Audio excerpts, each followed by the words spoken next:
Howdy, everybody, and welcome to another Being on the Scene, the NBA Draft Lottery Edition with your boy right here, Mr. Alma. So, today's a big day for the Utah Jazz, and I realized I forgot to turn this on before we started recording. We're gonna move these out of the way because we're not talking about the Utah Mammoth or the Utah Hockey Club. Today is all about the Utah Jazz. So, everybody knows right off rip, you're shooting for Cooper Flag. Utah has the 14% chance to get the number one pick, but also so does the Washington Wizards and the Charlotte Hornets. Before we dive into that, I'm going to make sure that everything is all posted correctly.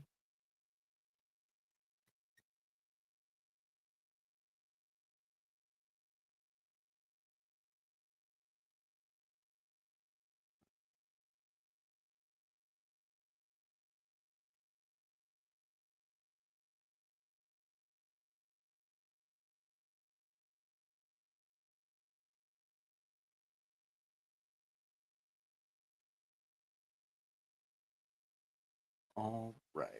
So now we got that all taken care of.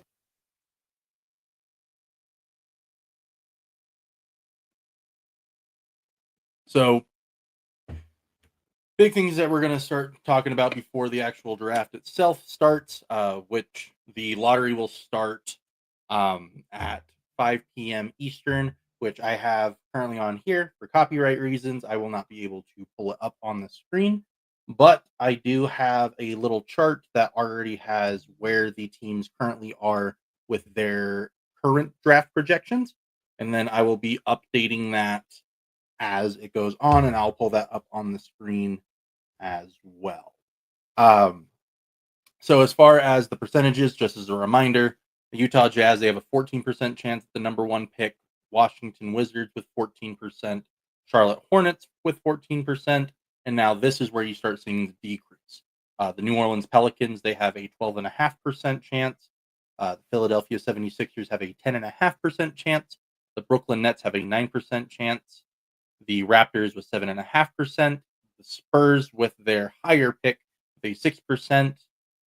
The Phoenix Suns, who traded their pick to the Houston Rockets, they have a 3.8% chance. The Portland Trailblazers at 3.7%. Dallas Mavericks at 1.8%. Chicago Bulls at 1.7%. The Sacramento Kings pick, which, if it is outside of the top 12 picks, will go to Atlanta, which that is at a 0.8% chance to get the number one pick. And then Atlanta, who received their pick from San Antonio, they have a 0.7% chance. Now, there's a lot of variations, and when you look at those percentages, yes, Utah has the best odds to get the number one pick. But once you start diving into their chances for the other picks, that's where you might want to be a little more worrisome. Because if you look at their overall top picks that they have a chance of getting, like we already stated, the number one overall pick for all of the teams that are currently available at the draft lottery. Utah, their chances for the second overall pick is at 13.42%, third overall at 12.74%, fourth overall at 11.96%, and fifth overall at a 47.88% chance. So knowing that, that means that their chances at a top four pick is at 52.12%. Washington at second overall, 13.42%. Third overall at 12.74%. Fourth overall at 11.96, which again, for these first three teams, Utah, Washington, and Charlotte, they will have the exact same odds for picks 1 through 4. So with Washington at fifth overall, they have a 27.84% chance, and sixth at a 20.04% chance. Charlotte, like I stated, 1 through 4 is the exact same. Fifth, they have a 14.83% chance. Sixth overall, 26.01%. And seventh at a 7.04. Now, once we hit New Orleans, that's where we start making some bigger jumps because there are more picks that they can be involved with. Because the Jazz cannot go lower than the fifth overall pick. The Washington Wizards cannot go lower than the sixth, and the Hornets lower than the seventh. The New Orleans Pelicans, they can't go lower than the eighth pick, which after their first overall chances at 12.5%, seconds at 12.23%, third at 11.89%, fourth at 11.46%, fifth at 7.24%, sixth at 25.73%, and seventh at 16.76%, and eighth is at 2.2%, giving New Orleans a 48.07 chance at a top four pick. Philadelphia, they have an interesting percentages here. First overall at 10.5%, second at 10.54%, third at 10.55%, fourth at 10.52%, and fifth at 2.2%, and then sixth at 19.6%. So they're a little more spread out evenly for their first four chances. But if you notice, I stopped at sixth because for the Philadelphia 76ers, if this pick ends up landing outside of the top six, that pick will then go to the Oklahoma City Thunder, which their chances at the seventh overall pick is 26.74%, eighth overall at 8.71%, and then ninth at a 0.63%. So Philadelphia, they have a 42.11% chance at a top four pick.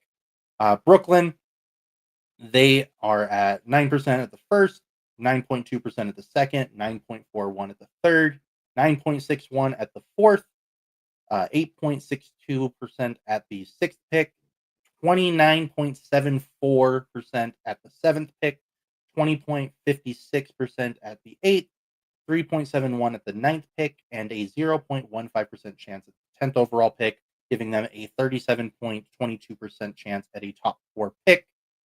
And then as it dwindles down, now starting with Toronto and San Antonio, that's where you start getting the more dwindled numbers. So Toronto can drop down as far as the 11th overall pick, but there is a 0.03% chance of that happening. But they still have a 31.95% chance to land a top four pick. San Antonio, with their top overall pick, they have less than a 0.01% chance of getting the 12th overall pick, which is lowest that they could be chosen at. But they still have a 26.3% chance for a top four pick. And then those picks is where you're going to start seeing some jumps. So like Brooklyn, they have no chance at the number 5 pick. Toronto, they have no chance at the number 5 or 6 pick. San Antonio has no chance at the 5, 6, or 7 pick. Houston, who received their pick from Phoenix, they have very low percentages. They're most likely going to get the 9th overall pick as they have a 50.72% chance at said pick. But they do not have access to the 5 through 8 picks, but have a 17.33% chance to land top 4. Portland, they do not have a chance to get the 5 through 9 pick, but they look like they have some pretty high odds to get the 10th pick as they have a 63.39% chance at that pick, but a 16.91% chance to get to a top 4 positioning. The Dallas Mavericks, they do not have access to the 5 through 10 pick, but they have a 77.59% chance at the 11th overall pick and still a 8.5% chance at a top 4 pick. The Chicago Bulls, who is currently hosting the draft lottery as they're starting to gear things up here on ESPN, they only have a 1.7% chance to win the number 1 overall pick, but they do not have access to the 5 through 11 overall pick, and they are looking pretty heavy to receive the number 12 pick, which is at an 85.23% chance, but they still do have an 8.04% chance at a top 4 pick.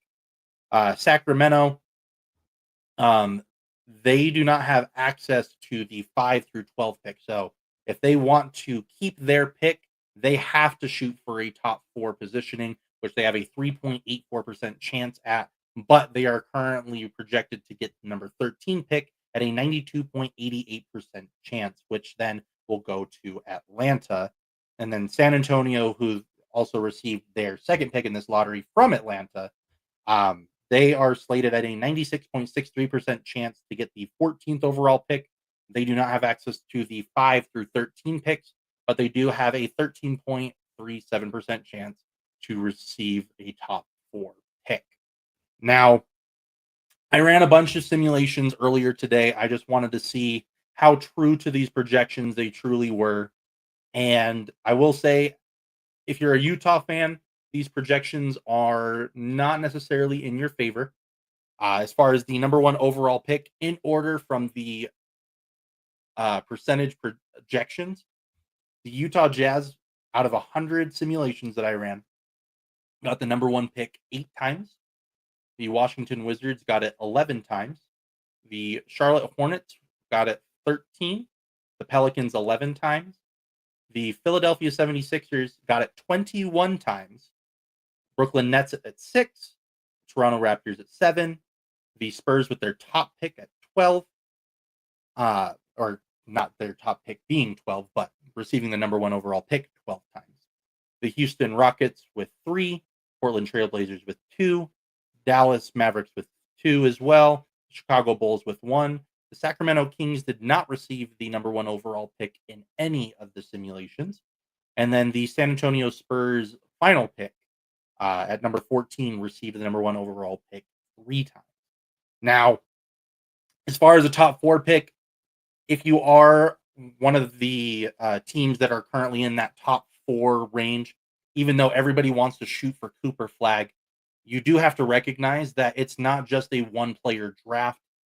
Some people may have seen it that way last year, but there are so many talented players in this current draft class, whether you're looking directly at Cooper Flag, or if you want to look at Dylan Harper, Ace Bailey, VJ Edgecombe, Con Nepal.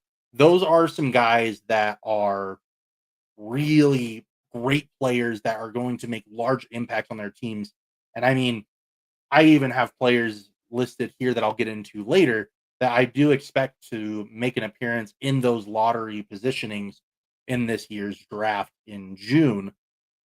But as far as teams that ended up hitting that top 4 slot in my 100 simulations, the Utah Jazz had a top 4 pick 51 times, the Wizards with 49 times, the Hornets 52 times, Pelicans 44 times, the 76ers 49 times, the Nets 45 times, Raptors 27, the first Spurs pick 27, the Rockets with 17, Trailblazers with 14, the Dallas Mavericks 9 times, the Chicago Bulls 8 times, the Sacramento Kings 1 time. So again, if you are a Kings fan, you're probably not getting your pick if anything follows the simulations that I did. But then the Spurs final pick, again, if you remember earlier, I stated that they received the number 1 overall pick 3 times. They only got a top 4 positioning 4 times, which, funny enough, that one other time where they didn't receive the number 1 overall pick was the 90-second simulation that I ran. And in that simulation, the Spurs got the first and the second overall pick in the draft. So there were some wild things that ended up happening. A majority of the time, again, since Philadelphia, they were top 4 49 times. Pretty much every time that they weren't in the top 4, they were at the number 7 or number 8 pick. So they then conveyed their pick over to the Oklahoma City Thunder. As far as the positioning goes, most likely, in my opinion, I think that the Jazz will unfortunately land around the number 5 pick. Because again, out of 100 simulations, 51 times they were a top 4. That's 49 chances for a singular pick rather than 51 chances at 4 other positions. So I do believe that the draft most likely won't go in Utah's favor, but prepare for the worst, hope for the best. That is how things have to be in this draft lottery. Whether you are a Jazz fan, a Wizards fan, Hornets fan, you got the 14% chance to get the number 1 overall pick. Nothing is guaranteed in this league. So, you just have to hope that the number one pick will fall in your favor, which, as we are speaking, they do have beat writers from the teams that are uh, in the lottery. They are currently in the room doing the drawing as we speak, but we will not receive those results until the actual broadcast of the NBA draft lottery, which again will start at 5 p.m. Eastern, or not 5 p.m. Eastern, 7 p.m. Eastern, 5 p.m. Mountain, where I am. And that's where we will learn the odds. Now, as far as players that I think are going to make major impacts as far as the lottery teams go, of course, you got Cooper Flag, freshman small forward from Duke, Dylan Harper, freshman point guard from Rutgers. And then, in my opinion, I am listing these as my own prospect order based off of how I see their overall talent. So at number 3, I got VJ Edgecombe, who's a freshman shooting guard from Baylor. I think that he is going to be absolutely phenomenal once he reaches the league. I have seen him play so much, especially with him being in the Big 12 at Baylor. Me living in Utah, being able to see him play against BYU and Utah. I just see a young, healthy Victor Oladipo in him. So if he doesn't hit that injury wall, I think that VJ can make a large impact on whatever team he ends up going to. Ace Bailey, I have at 4, freshman small forward at Rutgers, which his measurements came out earlier today, which made him a little bit smaller than he was listed. I think if I remember the uh, the measurements correct, I think they had him at like 6'7" or something along those lines. Where Cooper Flag, he grew an extra inch over the last year since they did his measurements last. Um, then at number 5, I have Con Nepple, freshman small forward from Duke. If you need a active shooter on your floor, you gotta get that guy in the corner and just drain threes left and right. He can do that for you. He's going to be strong in that, but he has the ability to create for himself on the floor as well. At number 6, I have Derek Queen, which might be a shock, uh, just because you have Maluach from Duke, who I also have on this list. In my opinion, if you are going to be drafted into the NBA, you have to be an all-around player. Derek Queen, even though he is not an active perimeter shooter, I do believe that his skill set does allow for him to play more of a 5-out game, where for Maluach, you just have to hope that you can build around him being a true center that isn't going to do much on the perimeter. If anything, he's just probably a more physically built version of Rudy Gobert. Um, but Derek Queen, freshman center from Maryland, I have him at number 6. Number 7, I have Trey Johnson, a freshman shooting guard from Texas. Number 8, as I mentioned earlier, Kamon Maluach, freshman center from Duke. At number 9, I have Jeremiah Fears, who, based off of Oklahoma's performance this year, I don't believe that he received enough attention based off of how he performed. I think that, you know, good player on a mid-level team. If he's put in the right situation, I think that he should excel. But it all just really depends on how everything goes down this year. Which, if they're going to be at number 9, uh, he would end up going to Houston. I mean, solid point guard, and especially with Fred VanVleet potentially leaving, he could move his way up into their rotation. I'm not saying that he's going to be a starter for them, but I do believe that he could potentially be a rotational player at that point. But at number 10, I have Jace Richardson, freshman shooting guard from Michigan State. Again, great player for a mid program. And I think that if he does end up going at that number 10 slot to Portland, it'll definitely be a program that will be able to develop the younger players. And, you're starting to hit some contracts for some of those star players over in Portland. So you'll really see whether or not Portland will focus on youth or if they will focus on the players they've already developed. At number 11, I have Colin Murray Boyles, sophomore power forward from South Carolina, which he is the oldest player that I have on my lottery list. But SEC power forward, and he every time he had the ball in his hands when he was in the paint, especially, he was just able to control everything. And a lot of the times when you look at some of these players that are coming into the league, you have to teach them defense. CMB is not one of those guys. He is a defensive lock, especially when it comes to interior presence. He will just lock it down through and through. So I think that if he does end up falling to 11 to Dallas, if we have a chalk draft lottery, um, Dallas is going to have some pretty intense defense, whether it's Anthony Davis, and then CMB. You have Derek Lively the second, PJ Washington. Like you got some front court guys that are going to stick to the paint and they're going to be able to, really show that they're defensive heavy. I even forgot to mention Daniel Gafford. You got some big guys that are going to stay down in the paint and they are going to protect that basket with everything they got. And I believe that Colin Murray Boyles should be able to fit that mold very easily at the NBA level. Number 12, I have Kasparas Jakučiūnas, which, if you've been following me this year, I believe that Jakučiūnas was going to be a top 5 pick, but then as the year went on, I just couldn't see him making that jump. He wasn't making any sort of progression, in my opinion. He was doing everything that everyone projected him to do. And then even at some points, he wasn't living up to his expectations. So I felt that dropping him is probably what's going to end up happening. And funny enough, the projection that I have for him, or like his NBA comp, is a taller, less shooting heavy version of Josh Giddey, which funny enough at 12 is Chicago.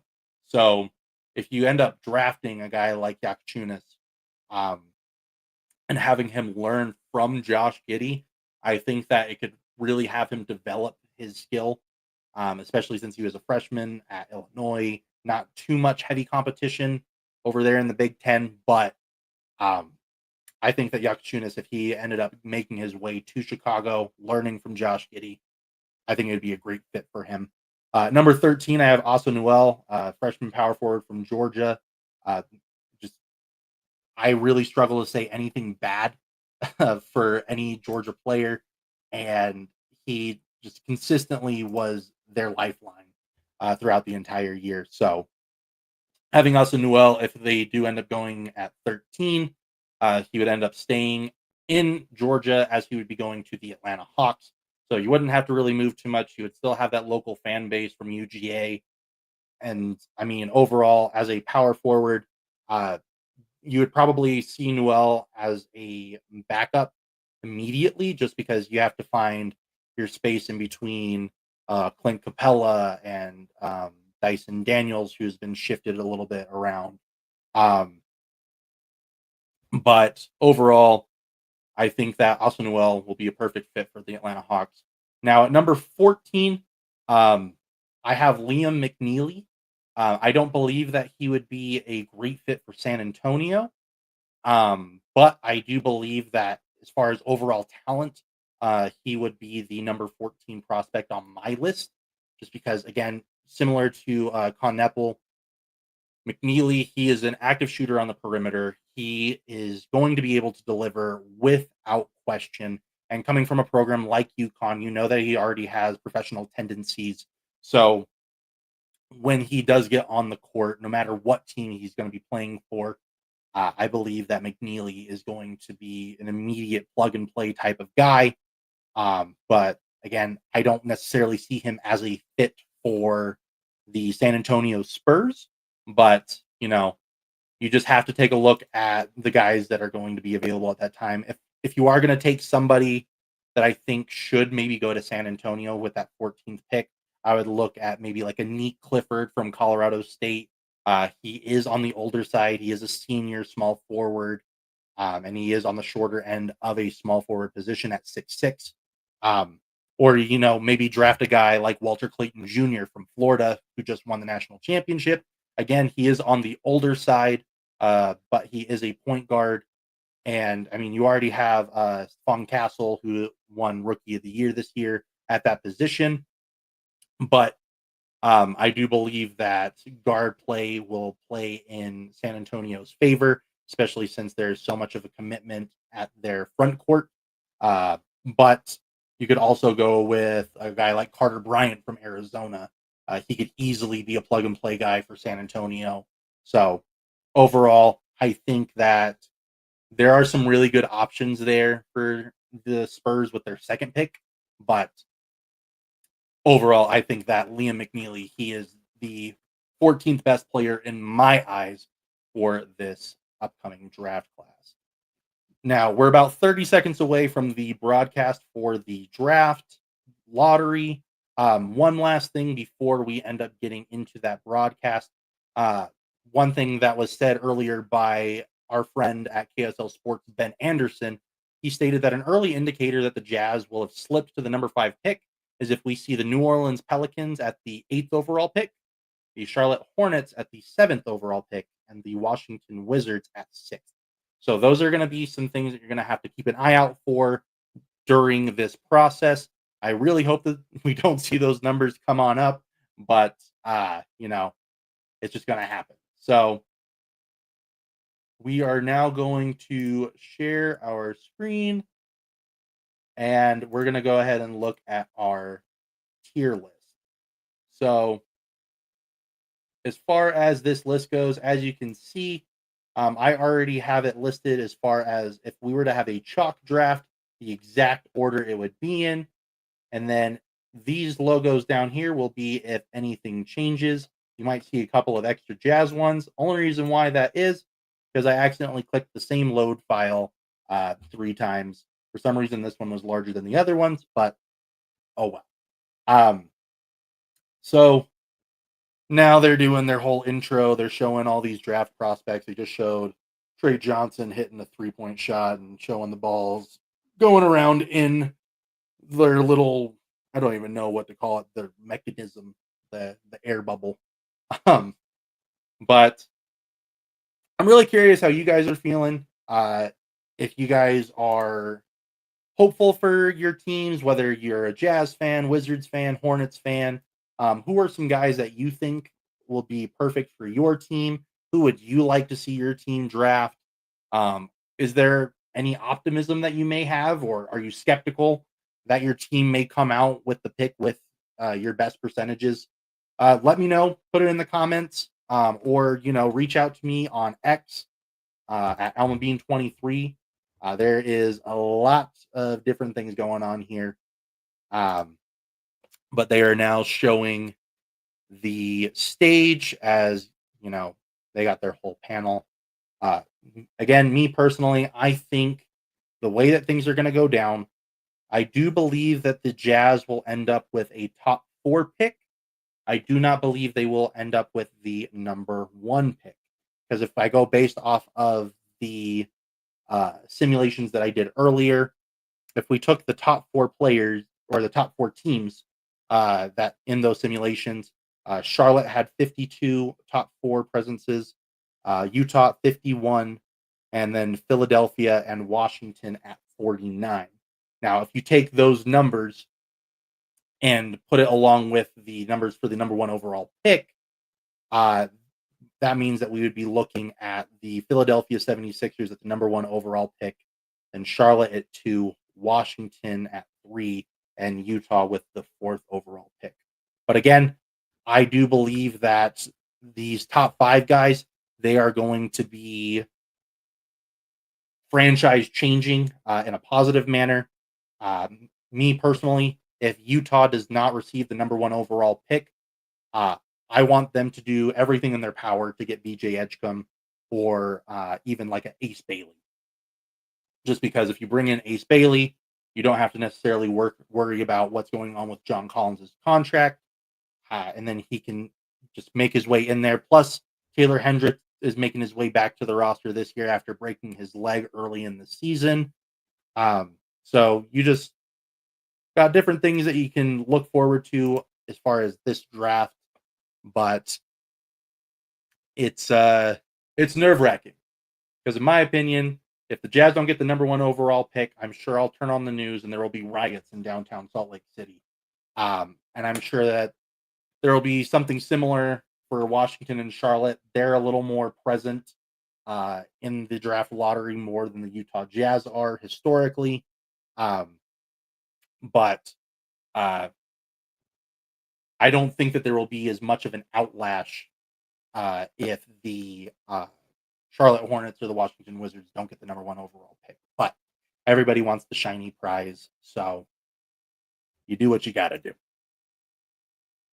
Let's take a look here, see if there's anything new.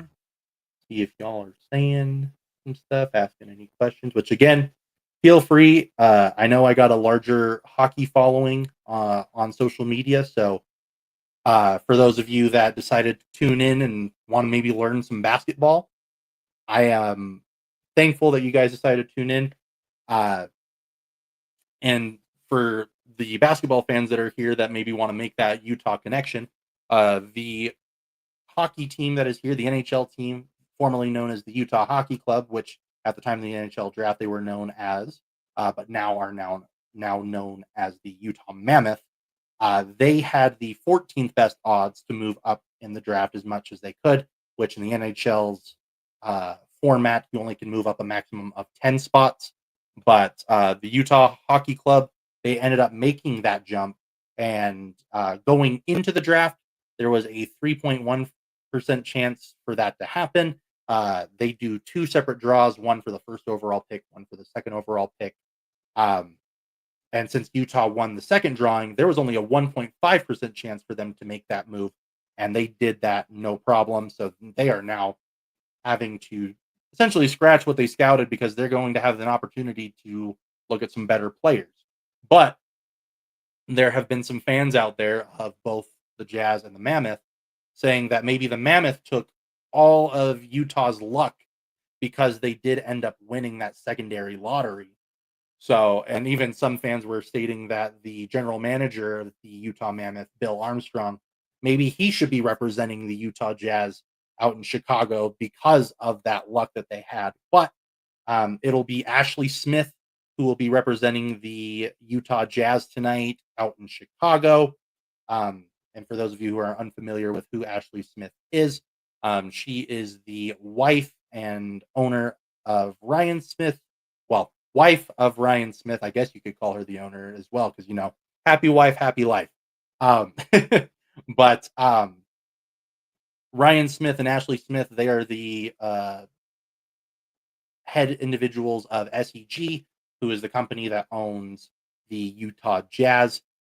So she is out there representing the state of Utah. I know Ryan Smith, he's been doing some PR stuff earlier today. I can't quite remember which show he was on earlier, but they asked him, like, hey, if there is a world where you end up landing the number one overall pick, is it available? And Ryan Smith, being a great PR guy as he is, he immediately stated, we have Danny Ainge in our organization. He has traded away the number one pick when he had it. And he ended up landing Jason Tatum in return. So if Danny Ainge sees fit, maybe that draft pick ends up getting traded. I personally, as a Jazz fan, I hope he doesn't trade away the number one pick if that ends up becoming available to them.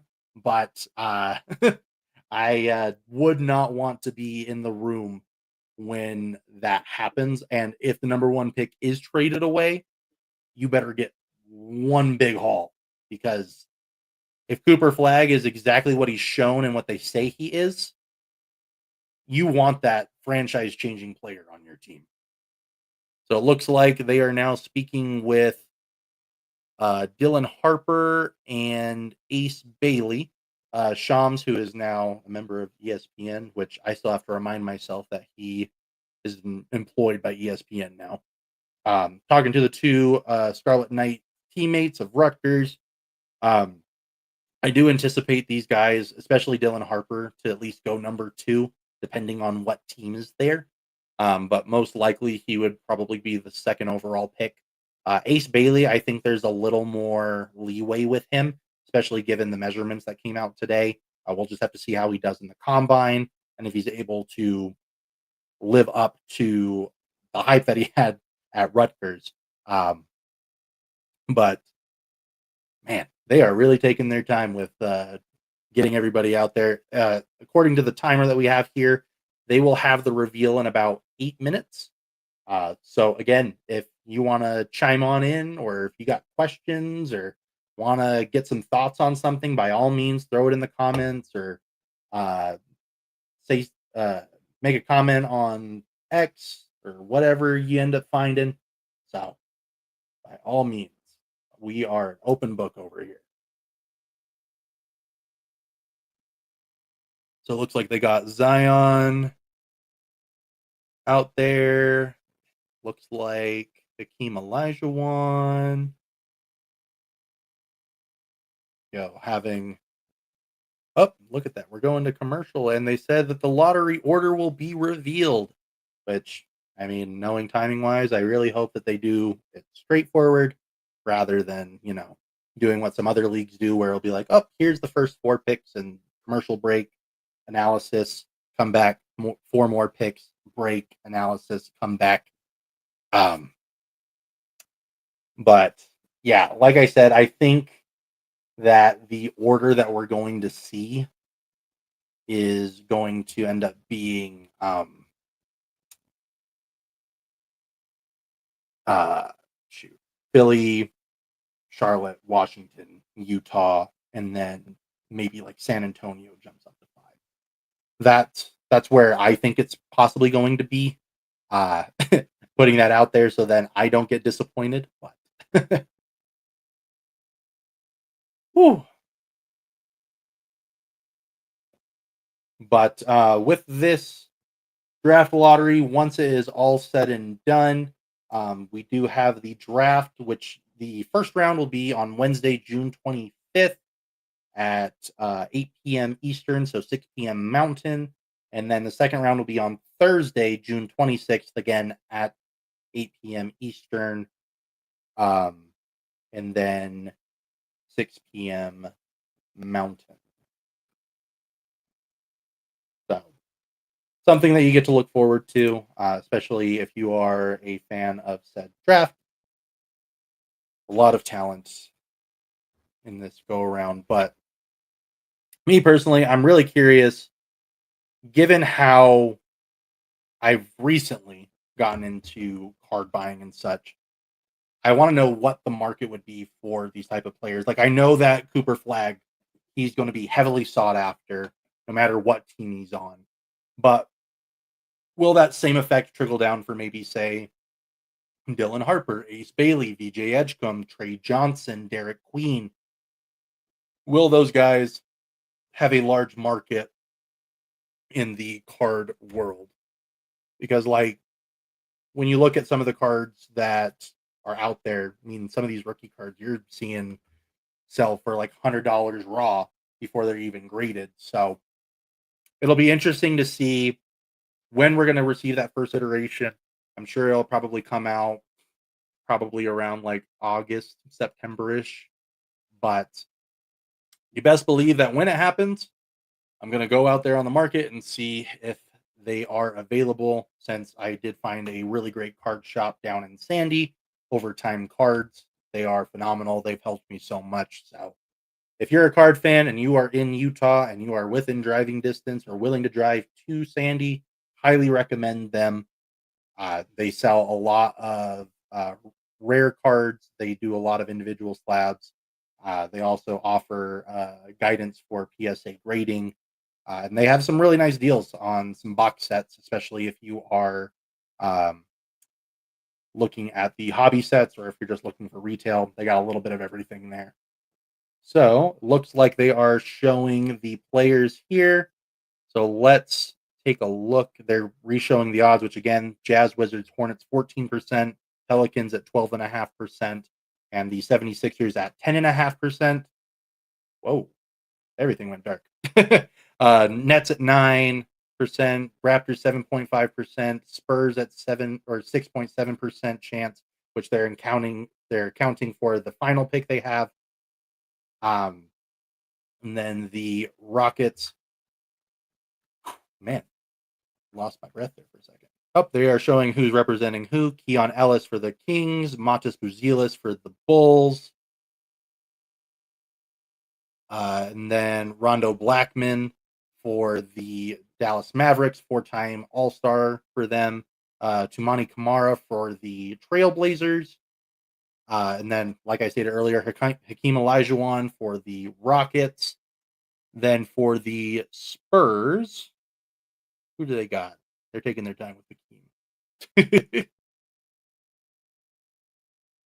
Oh, I guess they asked him a question. See, I have the audio off, so because I don't want to get hit with any sort of like copyright or anything along those lines. So having that muted, that's why we're sharing the screen here. So then we can get a visual for you guys.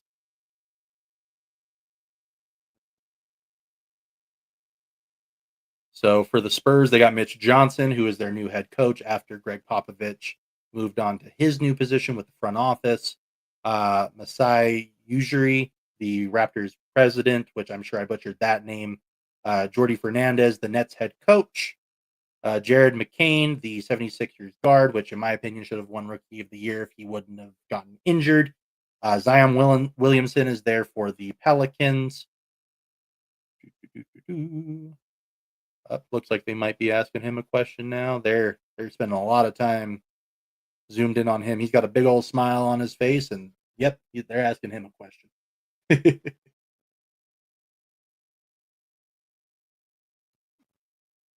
But we are getting close. We are about 15 minutes away from the end of the lottery stuff. Charles Lee, the Hornets head coach, is representing. Bub Carrington for the Wizards. Ashley Smith, Jazz co-owner, Ryan Smith's wife. And then, here we go. Here are the slabs. So they are now walking them up to the podium. Judgment has been made, and it is terrifying. It looks like Jared McCain is the only one that has a smile on his face right now, which I think is very interesting. But all right, now Mark Tatum, the NBA Deputy Commissioner and Chief Operating Officer, is now up at the podium, and he has said, with the 14th pick, the San Antonio Spurs will keep number 14. So we will keep that there. I realize I did not put a second San Antonio Spurs logo, so that is flush. At the number 13 pick, we have the Atlanta Hawks. So right now, everything is chalk at the moment, which means that the Kings will not have a pick this year in the lottery. Number 12, the Bulls. Again, we are staying chalk so far. At the number 11 pick, we have the Portland Trailblazers, which means that they moved down one spot. And that means that the Dallas Mavericks, if I'm not mistaken, they have the opportunity to be in the top 5. I think that's what it was. All right. Next up is the Rockets,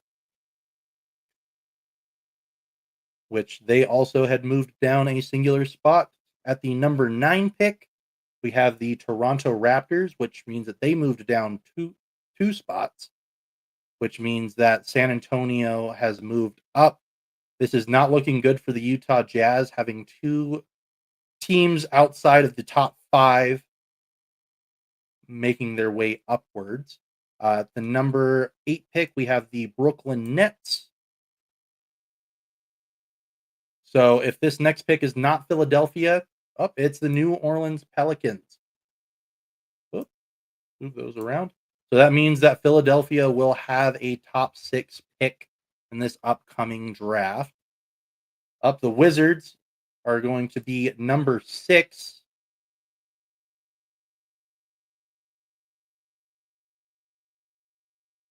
Which this most likely means that the Jazz are going to be the number 5 overall pick based off of where teams have slipped, if I'm not mistaken. Yep, the Utah Jazz will have the number 5 overall pick.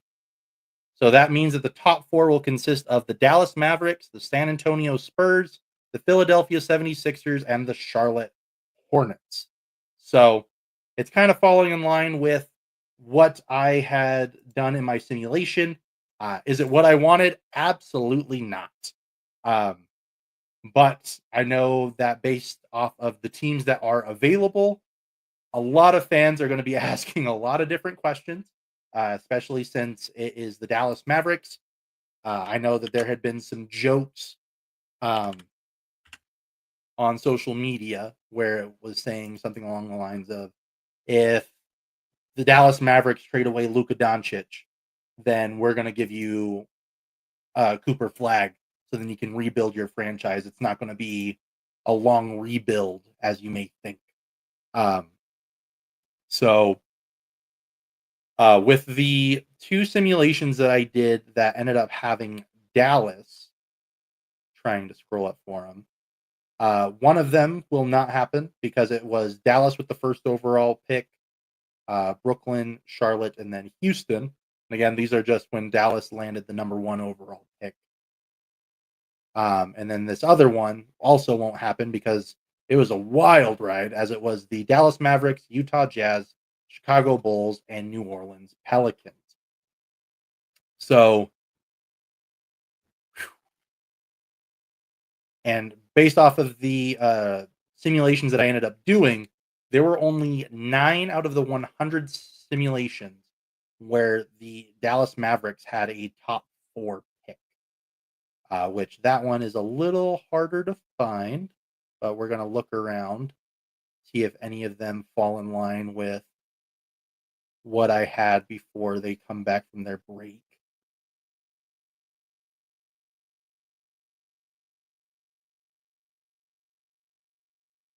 Yeah, most of the ones that I found that came from those simulations also involved the Wizards and the Hornets being in the top 4. But the Wizards have made their way down to the number 6 pick this year. So with the Jazz looking at number 5 while we're waiting for them to come back to announce picks 1 through 4, um, I think the Jazz should take a look at, hoping that one of these top 4 guys drops. Maybe a team has a specific need, or they maybe see something in a player that might not be in the other team scouting reports. Um, but hoping for guys like Ace Bailey, VJ Edgecombe to maybe drop out of the top 4.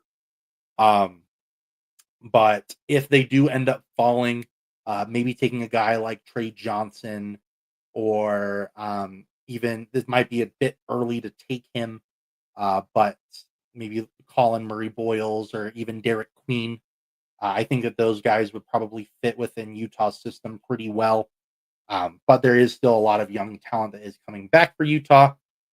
So it'll be a lot of work for the Jazz. Granted, going into the draft lottery itself, they did probably anticipate to receive the number 5 overall pick since they had a 47.88% chance of getting that pick.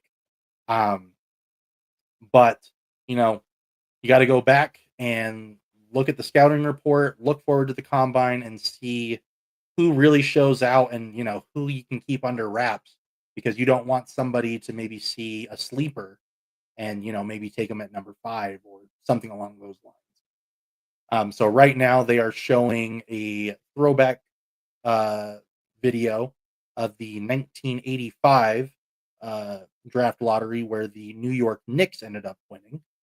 And with that pick, they ended up taking, I believe it was Patrick Ewing. They're showing David Stern reading the card at the moment. Yep, there's Patrick Ewing. Thought I had my year right, but I wasn't 100% sure. And funny enough, the reason why they showed that is that as soon as the draft lottery is done on ESPN, the Knicks will be facing the Boston Celtics for Game 4 in the playoffs. So if you want to see some great basketball, that has been some really, really great playoff basketball. So now we will see who the top 4 picks will be. They got an eye on Philly right now with Nick Nurse and Elton Brand. Looks like everyone else left the stage, and they got in order Charlotte, Philly, San Antonio, and Dallas on stage. So Now we're going back to the COO, and we will continue the draft. With the 4th overall pick, the Charlotte Hornets have the number 4 overall pick. With the 3rd overall pick, the Philadelphia 76ers. So now it will be between the San Antonio Spurs and Dallas Mavericks. San Antonio gets the number 2 pick, and the Dallas Mavericks get the number 1 overall pick. Wow. That is crazy. You're telling me that the Dallas Mavericks are going to be getting Cooper Flagg. Dallas came into this draft with a 1.8% chance to get the number 1 overall pick. And it kind of leans into the conspiracies a little bit more now. They're now showing the lowest odds to win the number 1 pick, with the Magic in 93 with a 1.52% chance, Cavaliers in 2014 with a 1.7, 2008 for the Bulls with 1.7, Mavericks with 1.8, and then the Cavaliers at a 2.8. And that is since 1985. I am in shock that the Dallas Mavericks just won that. They jumped up from the 11th best odds to number 1. And if you're a Mavericks fan, if you aren't jumping and screaming, are you even a fan? Because wow. I'm in shock. Because even though they were showing those odds there, I went ahead and did some research earlier today, and when you're looking at the players who had the lowest odds, which even before we get into that, let's just revisit the current order of the draft itself.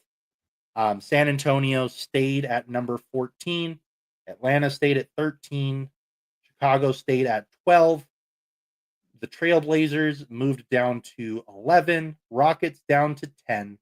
Raptors down to 9. Nets down to 8. Pelicans down to 7. Wizards down to 6. Jazz down to 5. Hornets down to 4. The 76ers up to 3. Spurs up to 2. And the Dallas Mavericks ultimately getting the number 1 overall pick. I'm probably going to have to take a while to process this, but that's crazy. And I'm sure I don't have social media up at the moment. I'm actually trying to get my Twitter up right now. But overall, that is ridiculous. I'm sure people are going to be pulling out conspiracy theories left and right because that ended up happening, since they recently traded away Luka Doncic to the LA Lakers. And with some of the, I guess, theories that were put out there, they were saying, oh, if you trade away Doncic, we'll make sure that your rebuild isn't as long. And granted, I know that there were people that were in the room. They had media members that saw the drawing before it was revealed to everyone else.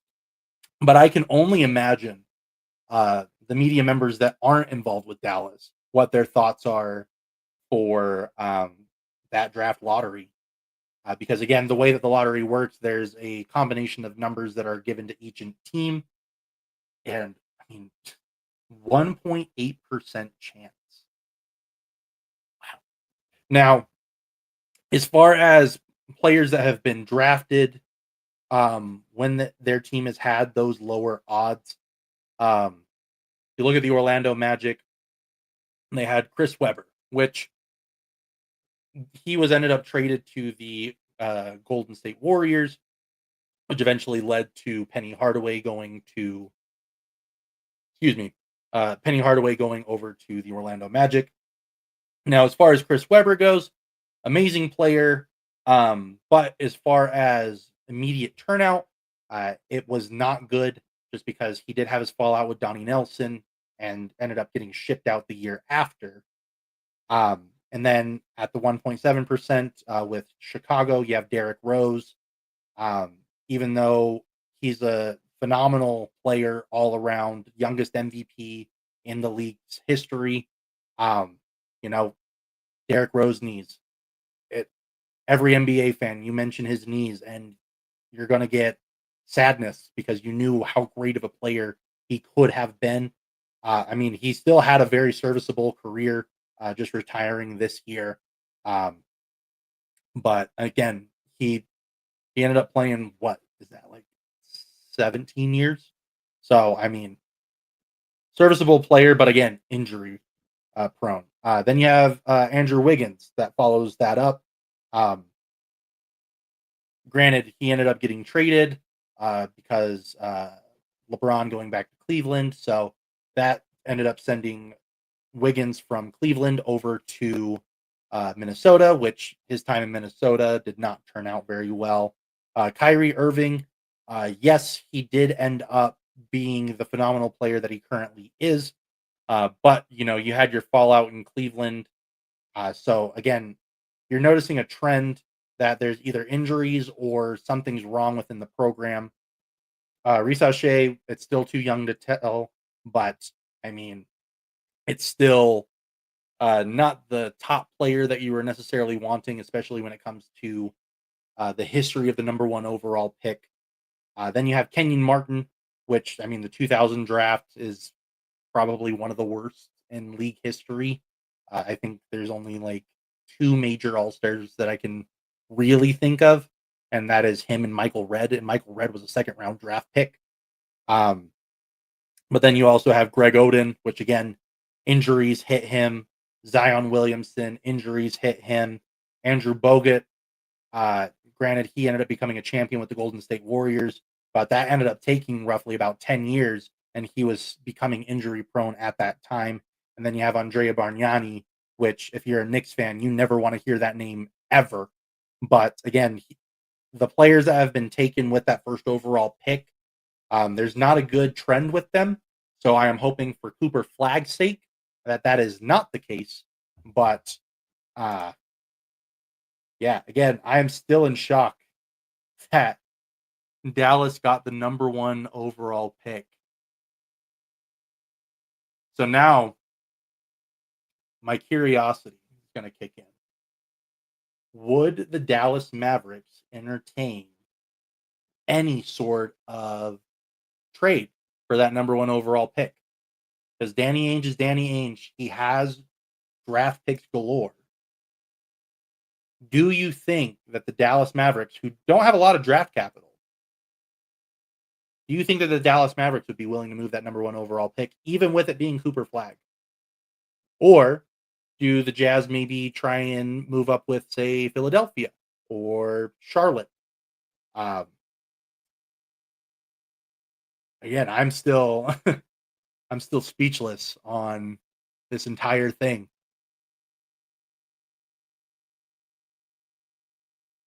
I mean, me as a Jazz fan, not happy. I mean, you want the number one pick because I mean, again, you have the top spot, the number one overall projection. But with this current format, I did not anticipate it because the team that has had the worst record has yet to win the number one pick since 2019. So, which is when that new format started. So, it's going to take a lot of time to get over. I am not looking forward to going on Jazz Twitter and seeing how some of y'all may be reacting. Um, but we're going to wrap it up there as this Celtics Knicks game is about to come on up. But that has been your live NBA draft lottery edition of Bean on the Scene. I am Alma Bean, and y'all enjoy the rest of your